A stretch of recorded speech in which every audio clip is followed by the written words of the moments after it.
ಯಾರು ನೋಡ್ಲಿಲ್ಲ.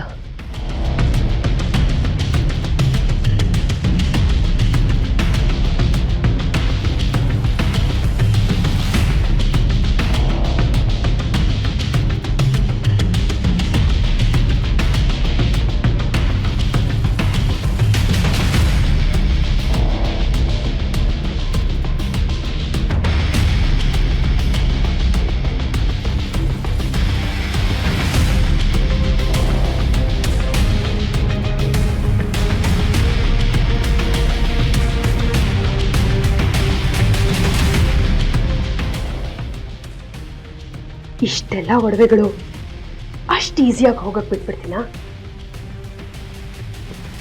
ಲೀಲಾ ದೇವಸ್ಥಾನ ಸೇರಿಸ್ಬೇಕು ಅಂತಿದ್ದ ಒಡವೆಗಳೆಲ್ಲ ನನ್ ಕಬೋರ್ಡ್ ಸೇರ್ತಾ ಇದೆ. ಅಯ್ಯೋ ಪಾಪಿ, ಮಾತೆತ್ತಿದ್ರೆ ಮನೆತನದ ಗೌರವ ಅದು ಇದು ಅಂತ ಕ್ವಿಂಟಲ್ ಗಟ್ಲೆ ಮಾತಾಡ್ತಿದ್ಯಲ್ಲೇ. ಆದ್ರೆ ಈಗ ಇಂಥ ಕೆಲಸ ಮಾಡ್ತಿದ್ಯಲ್ಲ. ಅಲ್ಲ, ಅಟ್ಲೀಸ್ಟ್ ಅಜ್ಜಿ ಮನ್ಸಿಗೆ ನೋವಾಗುತ್ತೆ ಅನ್ನೋದಾದ್ರೂ ಬೇಡವಾ?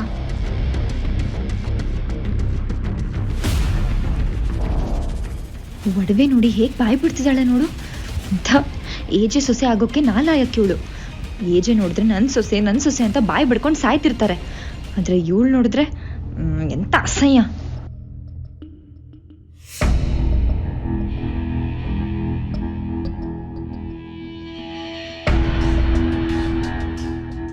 ಇದು ನಿಮ್ ಜಾಗ, ಸೇಫ್ ಆಗಿರಿ. ಬಿಡಬಾರ್ದು ಇವಳನ್ನ. ಎಳ್ಕೊಂಡು ಹೋಗಿ ಒಡವೆ ಸಮೇತ ಏಜೆ ಮುಂದೆ ನಿಲ್ಲಿಸ್ಬೇಕು.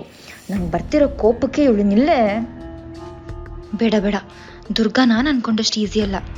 ಏಜಿಗೆ ಸೊಸೆ ಮೇಲೆ ಅತಿಯಾದ ನಂಬಿಕೆ. ದುರ್ಗಾ ಹತ್ರ ಒಡವೆ ಇದೆ ಅಂತ ನಾನೇನಾದರೂ ಹೇಳಿದ್ರೆ ಅವರಲ್ಲಿ ಬಂದು ನೋಡೋದಿರಲಿ, ನನ್ನ ಜೊತೆ ಬರೋದು ಇಲ್ಲ. ಬೇರೆ ಏನಾದರೂ ಮಾಡಬೇಕು.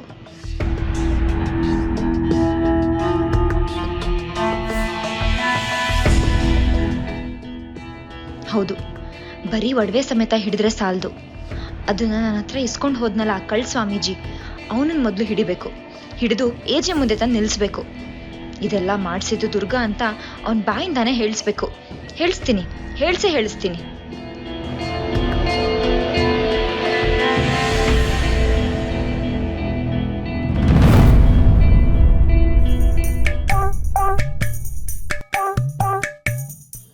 ಮೇಡಮ್, ಹೇಗೆ ಮಾಡಿದ್ರೆ ಹೇಗೆ ನೀವು KGF ಚಾಪ್ಟರ್ 2 ನೋಡಿದ್ರಾ?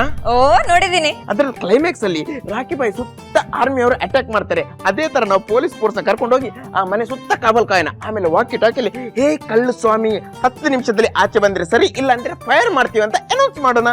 ಆವಾಗ ಅವನು 100% ಹೊರಗಡೆ ಬರಲೇಬೇಕು. ಒಂದು ವೇಳೆ ಬಂದಿಲ್ಲ ಅಂದ್ರೆ ಕಲಾಸಿಕ್ ಗನ್ ತಗೊಂಡು ತಲೆ ಹೊಡೆದಾಕ್ತೀನಿ ಅಷ್ಟೇ. ಯಾಕೆ ಮೇಡಮ್? ನಿಮ್ ತಲೆನ ತೆಗೆದು ವಿಶ್ವೇಶ್ವರಯ್ಯ ಮ್ಯೂಸಿಯಂ ಅಲ್ಲಿ ಇಡೋದಕ್ಕೆ. Thank you madam. ತಲೆ ಕಟ್ಟಿದೆ ನಿಮ್ಗೆ. ಒಂದ್ಸಲ ಪೊಲೀಸ್ ಸ್ಟೇಷನ್ ಅಲ್ಲಿ ಕಂಪ್ಲೇಂಟ್ ಕೊಟ್ಟಿದ್ದಕ್ಕೆ ಏಜನನ್ನ ಲೆಫ್ಟ್ ರೈಟ್ ಬಾರಿಸಿದ್ದಾರೆ. ಇನ್ನೇನಾದ್ರೂ ಪೊಲೀಸ್ ಫೋರ್ಸ್ ಅಂತ ಹೋದ್ರೆ ತಿತ್ತಿವಡನೆ ಆಗೋಗ್ತೀನಿ ನಾನು. ಮತ್ತೇನ್ ಮಾಡೋದು ಮೇಡಮ್? ಒಬ್ರೇ ಹೋಗಿ. ಒಬ್ನೇನಾ? ಏನ್ರಿ ಹೆದರ್ಕೋತೀರಾ?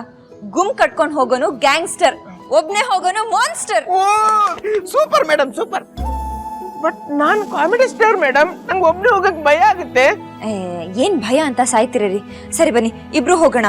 ನಾನು ಹೊರಗಡೆ ನಿಂತು ಕಾವಲ್ ಕಾಯ್ತೀನಿ, ನೀವು ಒಳಗಡೆ ಹೋಗಿ ಡಿಶುಮ್ ಡಿಶುಮ್ ಅಂತ 4 ಬಾರಿಸಿ ಹೇಳ್ಕೊಂಡ್ ಬಂದ್ಬಿಡಿ. ಮೇಡಮ್ ಎಲ್ಲ ಓಕೆ, ಆದ್ರೆ ಒಂದು ಸಣ್ಣ ಚೇಂಜಸ್.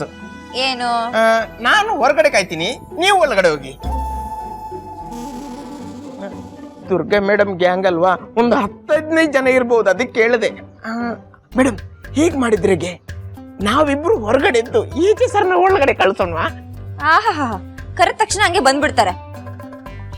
ಮನೆ ಮುಂದೆ ಕಳ್ಳ ಬಂದಿದ್ದಾನೆ ಬನ್ನಿ ಅಂದ್ರೇನೆ ನೋಡಕ್ ಬರ್ಲಿಲ್ಲ, ಇನ್ ಹೀಗ್ ಕರೆದ್ರೆ ಬಂದ್ಬಿಡ್ತಾರಾ? ಏನು ಬೇಕಾಗಿಲ್ಲ, ನಾವಿಬ್ರೇ ಹೋಗೋಣ. ಹಂದಿ ತರ 100 ವರ್ಷ ಬದುಕೋಕ್ಕಿಂತ ನಂದಿ ತರ 3 ವರ್ಷ ಬದುಕೋಣ ಸಾಕು. Wow, super madam. ನಿಮ್ ಡೈಲಾಗಿಗೆ ನನ್ನ ಎದೆಯಲ್ಲಿದ್ದ ಭಯ ಎಲ್ಲ ಸುರ್ಕಂತ ಹೋಗ್ಬಿಡ್ತು. ಸೂಪರ್ ಆಗಿದ್ರೆ ಆಪರೇಷನ್ ಕಳ್ ಸ್ವಾಮೀಜಿ ಸ್ಟಾರ್ಟ್ ಮೇಡಮ್.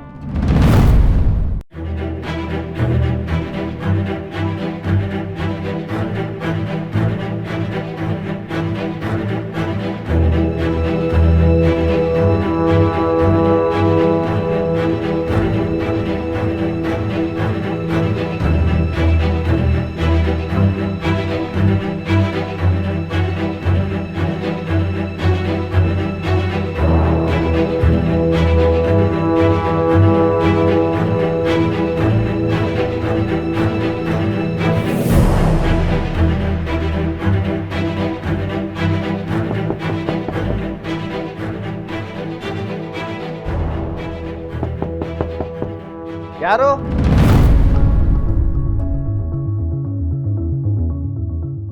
ಯಾರು ನೀವು? ನಾನು ಮಹಾಸ್ವಾಮೀಜಿಗಳ ಪರಮ ಭಕ್ತ. ಅವರ ಪಾದಕಮಲಕ್ಕೆ ಅಡ್ಡ ಬಿದ್ದು ಆಶೀರ್ವಾದ ತಗೊಳ್ಳೋಣ ಅಂತ ಬಂದಿದ್ದೀನಿ. ಆಶೀರ್ವಾದ ಮಾಡಿ. ಸ್ವಾಮೀಜಿನ?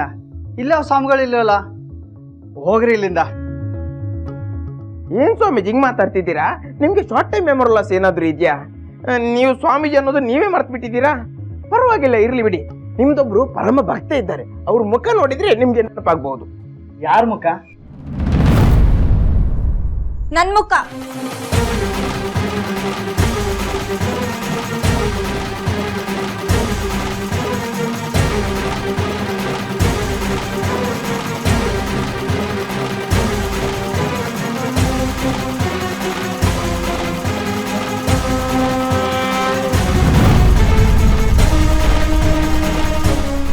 ನಿನ್ ಜನ್ಮಕ್ಕೆ ವೇಷ ಬದಲಾಯಿಸ್ಕೊಂಡು ನನ್ನನ್ನ ಯಾಮರ್ಸಿ ನನ್ನನ್ನೇ ಒಡವೆ ಕಿತ್ಕೊಂಡು ಹೋಗಿದ್ಯಾ? ನಿಮ್ಮಂತವ್ರಿಂದ ಎಲ್ಲರಿಗೂ ಕೆಟ್ಟ ಹೆಸರು. ನಿಜ ಬೊಗಳು, ದುರ್ಗಾ ಅವ್ರ ಹತ್ರ ಏನ್ ಡೀಲಿಂಗ್ ಮಾಡ್ಕೊಂಡಿದ್ಯಾ? ನಿನ್ ಕಳ್ಸಿದ್ದು ಅವರೇ ತಾನೇ? ಯಾವ ದುರ್ಗಾ? ಯಾವ ಡೀಲು? ನನ್ಗೇನು ಗೊತ್ತಿಲ್ಲ. ಏನ್ ಹಂಗ್ ಲುಕ್ ಕೊಡ್ತಿದ್ಯಾ? ನಾನ್ ನೋಡಕ್ಕೆ ಸಿನಿಮಾದಲ್ಲಿ ಬರೋ ಕಾಮಿಡಿಯನ್ ತರ ಇರ್ಬಹುದು, ಆದ್ರೆ ಪ್ರತಿಯೊಬ್ಬ ಕಾಮಿಡಿಯನ್ ಒಳಗಡೆ ಒಬ್ಬ ಹೀರೋ ಇದ್ದೇ ಇರ್ತಾನೆ. ಟೈಮ್ ಬಂದಾಗ ಅವ್ನು ಹೊರಗಡೆ ಬಂದೇ ಬರ್ತಾನೆ. ಇವಾಗ ಅದೆಲ್ಲ ಇರ್ಲಿ, ನಿನ್ನಿಂದ ಯಾರಿಲ್ಲಿದ್ದಾರೆ? ನಿನ್ನನ್ನ ನಮ್ಮನೆ ಕಳ್ಸಿದ್ ಯಾರು? ನನ್ಗೇನು ಗೊತ್ತಿಲ್ಲ, ನನ್ ಬಿಟ್ಬಿಡಿ.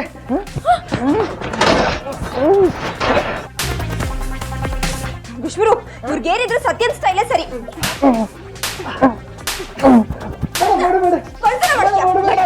ನನ್ ಕಡೆಯಿಂದ ಎರಡು ಹೊಡಿಬೇಡಿ, ಹೇಳ್ತೀನಿ, ಎಲ್ಲ ಹೇಳ್ತೀನಿ. ಅಯ್ಯೋ, ನಾನೇನು ಬಿಲ್ಡಪ್ ತಗೊಂಡಿಲ್ಲ, ಇಷ್ಟ ಬೇಗ ಒಪ್ಕೊಂಡ್ಬಿಟ್ಯಾ? ಅಯ್ಯೋ ಇರ್ಲಿ ಬಿಡಿ ಮೇಡಮ್, ನಂಗಿಲ್ಲಿ ಸುಸ್ತಾಗ್ತಿದೆ. ಅಂತಿಂತೂ ಸತ್ಯ ಹೇಳ್ಬಿಟ್ನಲ್ಲ. ನಿಜ ಹೇಳು, ಯಾರು ನಿನ್ ಕಳ್ಸಿದ್ದು? ಹೇಳು. ಅದು ದುರ್ಗಾ ಮೇಡಮ್ ಅವ್ರು ಕಳ್ಸಿದ್ದು. ದುರ್ಗಾ ಮೇಡಮ್ ಅವರ 1 ಲಕ್ಷ ಕೊಟ್ಟಿದ್ದು ಈ ಕೆಲಸ ಮಾಡೋದಕ್ಕೆ. ಸತ್ಯನ ಏಜೆ ಮುಂದೆ ಕಕ್ಕು. ನಡ್ರಿ ವಿಶ್ವರು, ಹೋಗೋಣ.